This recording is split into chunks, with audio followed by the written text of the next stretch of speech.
kapuso, nandito pa rin po tayo ngayon sa Angeles, Pampanga kung saan nga nangyari yung malagim na pagguho ng 9-story building na makikita nyo po sa aking likuran. At dito po sa isang banda ng lugar kung saan nagtayo ng incident post yung mga kinauukulan, meron din po silang tinatawag na Victims and Families Facility kung saan inaasikaso naman po ng DSWD yung mga pamilya, mga kaanak ng mga nawawala pa na pinaniniwala ang natabunan ng guho. Sa punto po ito, makakausap po natin si Lea Mendoza.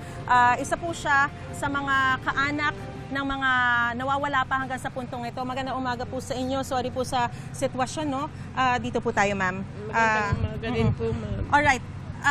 Kayo po ba ay nabigyan na ng impormasyon kung ano po ang sitwasyon ng inyo pong asawa? Yung asawa po kasi niya, yung hindi pa mahanap hanggang sa ngayon. Wala pa po, ma'am. Umpisa po kahapon pagdating ko dito, wala pa po silang update sa amin.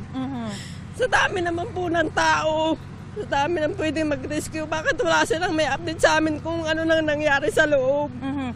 Pwede niyo po ba kaming bigyan ng impormasyon lang? Yung asawa niyo po ay isang construction worker dito. Bakit po siya nandito sa gumuhong building po na ito? Ano po yung ginagawa nila? Stay-in po ba sila? Sila nagtatrabaho, stay-in sila dyan, nakabaraks, kasama yung foreman niya, saka yung ibang mga kasamahan niya.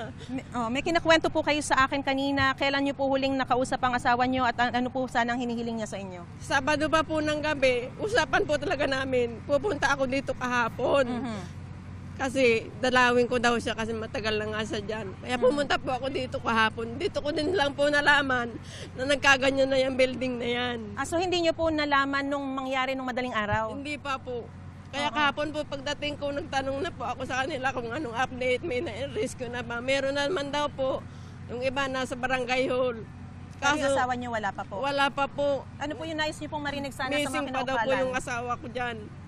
Ano po sana yung gusto niyong marinig sa mga kinauukulan? Gusto ko lang sana pong mangyari. Dapat naman po kada oras, 24 oras na po, wala pa silang nagagawa. Wala pa silang na-update sa amin kung buhay pa ba o ano nang nangyari sa aming mga pamilya nasa loob.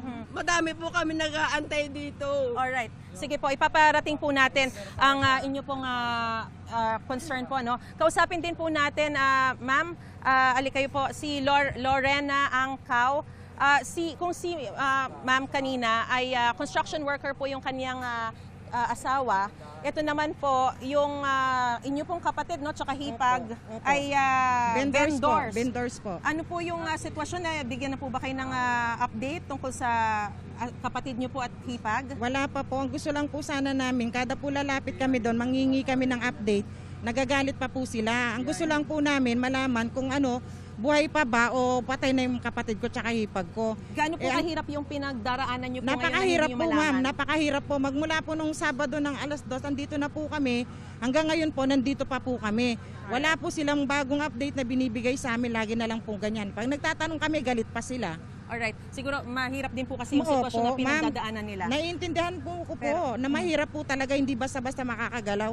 Ang hinihingi lang naman po namin yung update Sige po. I-update nila kami. Alright, ma'am. Ipaparating po natin yung inyo pong mga concerns, no? So, mga kapuso, thank you po sa inyo, sa oras po ninyo. Ipaparating po natin ang inyo pong concerns. So, mga kapuso, narinig po natin yung concerns ng ilan sa mga kaanak, ano? So, sa punto pong ito ay aalamin po natin yung latest na sitwasyon na makakausap po natin si Ma'am Sahili.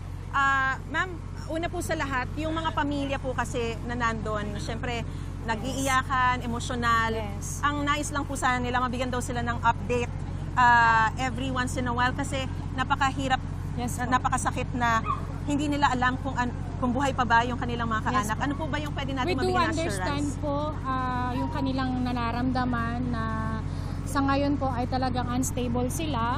But right now, we can make an assurance na ginagawa po nating lahat ng ating mga rescuers ang kanilang, lahat ng kanilang magagawa para ma-rescue pa po natin yung kanilang mga families. Kaya nga po ang sinasabi natin kanina is that after nung ating retrieval operations ng dalawang victims ay itutuloy po ulit natin yung sectoral scanning and thermal scanning po. And yun po kasi para i-make sure po talaga natin na meron pa po tayong maisisave na family. And right now po, yun po yung aming target after the after the retrieval operation of the 2 victims. And as of 7:20 nga po this Okay. morning, Sige ma'am, yung i-announce isa niyo po. dun sa dalawa coming from Sector 1 ay na-retrieve na po natin and wala na po siyang buhay at na-transport na po siya ng ating ambulance kanina sa Lasatin Hospital po So, ulit. ibig sabihin po, We have tatlo now na? 3 confirmed dead po from the bulletin right now.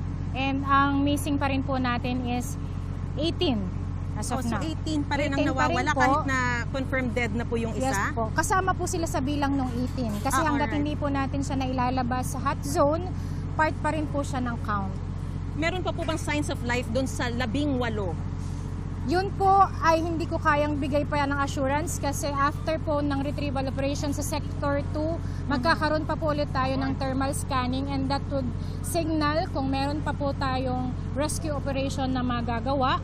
And kapag wala na pong signs of life, yun na po ang ating retrieval operations. We are still in the rescue mode, hindi pa Yes to po. retrieval. Yung isa lang po sa Sector 2 na nakita natin ang retrieval, yung pong after nitong Sector 2 na retrieval, magkakanda po ulit tayo ng another search and rescue and thermal operations po, thermal scanning Okay. operations po. Pero ma'am, kasi di ba ang sinasabi mga construction workers po yung ibang nawawala, nasa barracks po sila nung panahon Yes na yon. po. Hindi po ba isang lugar na lang ang pinaghahanapan nyo o marami pa po kayong 4 pinaghahanapan? quadrants pa rin po yung 4 ating quadrants. pinaghahanapan. At gaano kalaki, kalawak to, gaano kahirap?